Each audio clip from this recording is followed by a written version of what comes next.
સમાચાર સામે આવ્યા છે, જ્યાં દંતેશ્વરમાં ઢોર પાર્ટીની ટીમ પર હુમલો કરવામાં આવ્યો। પશુપાલકોએ ઢોર પાર્ટીની ટીમ પર હુમલો કર્યો હતો। પશુપાલકો હુમલો કરીને ઢોર છોડાવી ગયા। અનુ સોસાયટી પાસે ઢોર પકડવાની ટીમ ગઈ હતી, ત્યારે આ બનાવ બન્યો હતો। નવધણ ભરવાડ અને 3 ઈસમોએ હુમલો કર્યો હતો। કર્મચારીઓને ગળદાપાટુનો માર મારવામાં આવ્યો હતો, તો જાનથી મારી નાખવાની ધમકી પણ આપવામાં આવી હતી। ત્યારે આ બનાવ અંગે પોલીસને જાણ થતાં પોલીસ ઘટના સ્થળે પહોંચી હતી અને પોલીસ દ્વારા કાર્યવાહી હાથ ધરવામાં આવી હતી। મકરપુરા પોલીસ સ્ટેશનમાં પશુપાલકો સામે ફરિયાદ નોંધાઈ છે। પોલીસ દ્વારા હાલ આ સમગ્ર મામલામાં વધુ તપાસ હાથ ધરવામાં આવી છે। તો વડોદરાના દંતેશ્વરમાં ઢોર પાર્ટીની ટીમ પર પશુપાલકોએ હુમલો કર્યો હતો। આ સાથે જાનથી મારી નાખવાની પણ ધમકી આપવામાં આવી હતી। તો અનુ સોસાયટી પાસેનો આ બનાવ પ્રકાશમાં આવ્યો છે, જ્યાં અનુ સોસાયટી પાસે ઢોર પકડવા માટે ટીમ ગઈ હતી। તે દરમિયાન નવધણ ભરવાડ અને 3 ઈસમોએ ઢોર પાર્ટીની ટીમ પર હુમલો કર્યો હતો। કર્મચારીઓને ગળદાપાટુનો માર મારવામાં આવ્યો હતો, જાનથી મારી નાખવાની પણ ધમકી આપવામાં આવી હતી। ત્યારે આજ મુદ્દે વધુ માહિતી આપવા માટે આપણી સાથે સંવાદદાતા નિલેશ બ્રહ્મભટ્ટ જોડાઈ ગયા છે।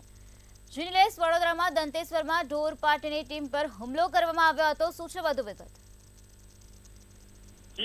વડોદરા શહેરમાં રખડતા ઢોરોનો ત્રાસ યથાવત છે। ઠેર ઠેર આજે પણ વડોદરા શહેરમાં રખડતા ઢોરો રખડી રહ્યા છે અને જ્યારે ઢોર પાર્ટી આ રખડતા ઢોરોને પકડવા જાય છે, ત્યારે કેટલાક અસામાજિક તત્વો જે પશુપાલકનો ધંધો પણ કરે છે, તે ઢોર પાર્ટી પર હુમલો કરે છે। આવા જ અસામાજિક પ્રવૃત્તિ કરતા પશુપાલકે ગઈકાલે ઢોર પાર્ટી પર હુમલો કર્યો છે।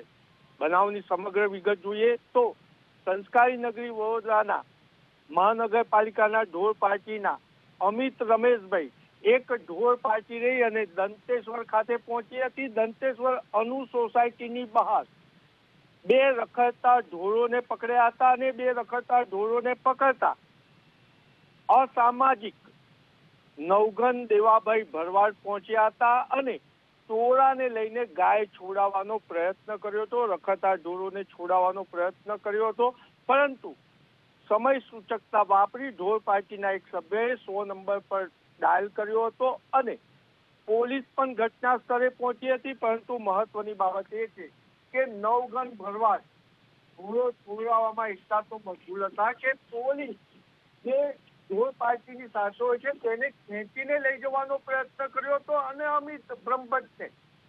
અમિત રમેશભાઈ જે ઢોર પાર્ટી પકડનારા સભ્ય છે તેમને ગળદાપાટુનો માર માર્યો છે અને એમને જાનથી મારી નાખવાની ધમકી પણ આપી છે।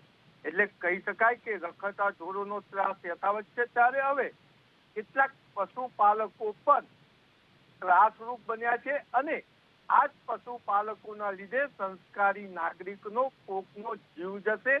અમિત રમેશભાઈએ હાલ મકરપુરા પોલીસ સ્ટેશને ફરિયાદ નોંધાવી છે, પરંતુ નવઘન દેવાભાઈ હજુ પણ ફરાર છે।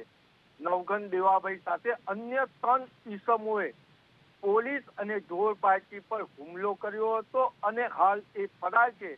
ત્યારે સંસ્કારી નગરીમાં ચર્ચા એક જ છે કે જે ભારતીય જનતા પાર્ટીના સત્તાધીશો છે, જેમને આ રખડતા ઢોરોનો ત્રાસ અંકુશમાં લેવા ખાસ કાયદો બનાવ્યો છે ને કાયદાનો અમલ કરાવવા અમિત રમેશભાઈ ગયા, એમને જાનથી મારી નાખવાની ધમકી મળી, એમના પર હુમલો થયો। ત્યારે આ સત્તાધીશો ઢોર પાર્ટીના પડખે પણ નથી।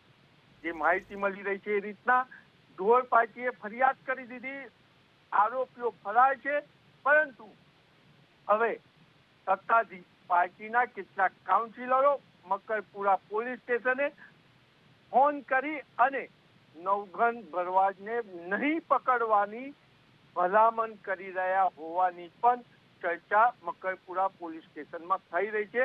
ત્યારે આ ખૂબ જ ગંભીર કહેવાય। જો રખડતા ઢોર પાર્ટી પર હુમલો થાય, એમને જાનથી મારી નાખવાની ધમકી આપતા હોય, આવા પશુપાલકો સામે અસરકારક કામગીરી નહીં થાય તો કોક નાગરિકનો તો જીવ જશે, પરંતુ આ ઢોર પાર્ટી હવે સક્રિયતાથી કામ પણ નહીં કરે તેવું ચર્ચા છે। જી નિલેશ, કુલ કેટલા પશુપાલકો દ્વારા ઢોર પાર્ટીની ટીમ પર હુમલો કરવામાં આવ્યો હતો? જી, નવઘન ભરવાડ સહિત અન્ય 3 ઇસમો તેમજ એક મહિલા પણ દેખાય છે વિઝ્યુઅલમાં. એટલે કહી શકાય કે અન્નુ સોસાયટીની આસપાસ જ કોઈ ગેરકાયદેસર ઢોરવાળો ચાલતો હશે. અને મહત્વની બાબત તો એ પણ છે કે જ્યારે ઢોર પાર્ટી ઢોર પકડવા જતી હોય છે ત્યારે એમની આગળ પાછળ આજે પણ મોટરસાયકલ પર લોકો દોડી રહ્યા છે ઢોર ભગાડી લઈ જવા માટે. અને ઢોર પાર્ટીના વ્હીકલ પર જે સીસીટીવી કેમેરા લગાવ્યા છે એમાં સ્પષ્ટ નજરે ચડે છે, પરંતુ ક્યાંક ને ક્યાંક મહાનગરપાલિકાનું ઉદાસીન તંત્ર આવા બાઇક ચાલકો પર કાર્યવાહી ન કરવાના કારણે ઢોરો ભગાડી જતા હોય છે. એટલે કહી શકાય કે હાલ ફરિયાદ મુજબ 4 ઇસમો, પરંતુ 4 થી વધુ ઇસમોએ ઢોર પાર્ટી પર હુમલો કર્યો છે. જી નિલેશ, સમગ્ર માહિતી આપવા બદલ આભાર. તો જે રીતે અમારા સંવાદદાતાએ જણાવ્યું કે 4 થી વધુ લોકોએ ઢોર પાર્ટીની ટીમ પર હુમલો કર્યો હતો. કર્મચારીઓને ગળદા પાટુનો માર મારવામાં આવ્યો હતો. આ સાથે જાનથી મારી નાખવાની ધમકી પણ આપવામાં આવી હતી. આ બનાવ અંગે મકરપુરા પોલીસ સ્ટેશનમાં ફરિયાદ નોંધવામાં આવી છે. પશુપાલકો સામે ફરિયાદ દાખલ કરાઈ છે, ત્યારે પોલીસ દ્વારા હાલ આ સમગ્ર મામલામાં વધુ કાર્યવાહી હાથ ધરવામાં આવી છે.